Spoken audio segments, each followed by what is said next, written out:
The old man continued, in the long run, what people think about shepherds and bakers becomes more important for them than their own personal legends. The old man leafed through the book and fell to reading a page he came to. The boy waited, and then interrupted the old man just as himself had been interrupted. Why are you telling me all this?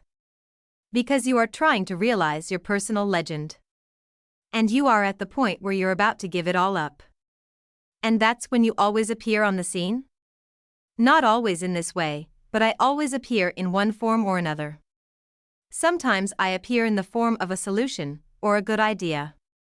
At other times, at a crucial moment, I make it easier for things to happen. There are other things I do, too, but most of the time people don't realize I've done them.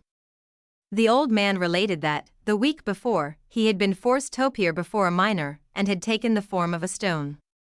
The miner had abandoned everything to go mining for emeralds.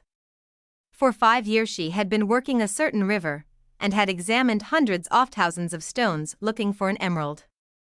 The miner was about to give it all up, right at the point when, if he were to examine just one more stone, just one more, he would find his emerald. Since the miner had sacrificed everything to his personal legend, the old man decided to become involved. He transformed himself into a stone that rolled up to the miner's foot. The miner, with all the anger and frustration of his 5 fruitless years, picked up the stone and threw it aside. But he had thrown it with such force that it broke the stone it fell upon, and there, embedded in the broken stone, was the most beautiful emerald in the world. People learn, early in their lives, what is their reason for being, said the old man, with a certain bitterness. Maybe that's why they give up on it so early, too. But that's the way it is. The boy reminded the old man that he had said something about hidden treasure. Treasure is uncovered by the force of flowing water, and it is buried by the same currents, said the old man. If you want to learn about your own treasure, you will have to give me 1/10 of your flock. What about 1/10 of my treasure? The old man looked disappointed. If you start out by promising what you don't even have yet, you'll lose your desire to work toward getting it. The boy told him that he had already promised to give 1/10 of his treasure to the gypsy. Gypsies are experts at getting people to do that, sighed the old man. In any case, it's good that you've learned that everything in life has its price. This is what the warriors of the light try to teach. The old man returned the book to the boy. Tomorrow, at this same time, bring me 1/10 of your flock. And I will tell you how to find the hidden treasure. Good afternoon. And he vanished around the corner of the plaza. The boy began again to read his book, but he was no longer able to concentrate. He was tense and upset, because he knew that the old man was right. He went over to the bakery and bought a loaf of bread, thinking about whether or not he should tell the baker what the old man had said about him. Sometimes it's better to leave things as they are, he thought to himself, and decided to say nothing. He were to say anything, the baker would spend 3 days thinking about giving it all up, even though he had gotten used to the way things were. The boy could certainly resist causing that kind of anxiety for the baker. So he began to wander through the city, and found himself at the gates. There was a small building there, with a window at which people bought tickets to Africa. And he knew that Egypt was in Africa. Can I help you? Asked the man behind the window. Maybe tomorrow, said the boy, moving away.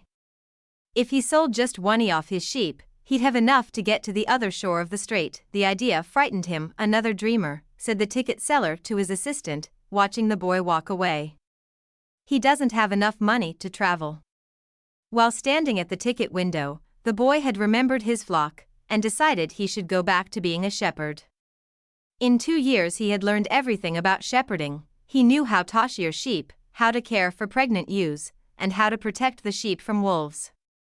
He knew all the fields and pastures of Andalusia, and he knew what was the fair price for every one of his animals, decided to return to his friend's stable by the longest route possible. As he walked past the city's castle, he interrupted his return, and climbed the stone ramp that led to the top of the wall. From there, he could see Africa in the distance. Someone had once told him that it was from there that the Moors had come, to occupy all of Spain. He could see almost the entire city from where he sat, including the plaza where he had talked with the old man. Curse the moment, emit that old man, he thought. He had come to the town only to find a woman who could interpret his dream. Neither the woman nor the old man was at all impressed by the fact that he was a shepherd. They were solitary individuals who no longer believed in things, and didn't understand that shepherds become attached to their sheep. He knew everything about each member of his flock. He knew which ones were lame, which one was to give birth 2 months from now, and which were the laziest. He knew how to shear them, and how to slaughter them. If he ever decided to leave them, they would suffer. The wind began to pick up. He knew that wind, people called it the Levanter, because on it the Moors had come from the Levant at the eastern end of the Mediterranean. The Levanter increased in intensity. Here I am, between my flock and my treasure, the boy thought. He had to choose between something he had become accustomed to and something he wanted to have. There was also the merchant's daughter, but she wasn't as important as his flock, because she didn't depend on him. Maybe she didn't even remember him. He was sure that it made no difference to her on which day he appeared. For her, every day was the same, and when each day is the same as the next, it's because people fail to recognize the good things that happen in their lives every day that the sun rises. Left my father, my mother, and the town castle behind. They have gotten used to my being away, and so have I. The sheep will get used to my not being there, too, the boy thought. From where he sat, he could observe the plaza. People continued to come and go from the baker's shop. A young couple sat on the bench where he had talked with the old man, and they kissed. That baker, he said to himself, without completing the thought. The Levanter was still getting stronger, and he felt its force in his face. That wind had brought the Moors, yes, but it had also brought the smell of the desert and of veiled women. It had brought with it the sweat and the dreams of men who had once left to search for the unknown, and for gold and adventure, and for the pyramids. The boy felt jealous of the freedom of the wind, and saw that he could have the same freedom. There was nothing to hold him back except himself. The sheep, the merchant's daughter, and the fields off Andalusia were only steps along the way to his personal legend. The next day, the boy met the old man at noon. He brought 6 sheep with him. I'm surprised, the boy said. My friend bought all the other sheep immediately.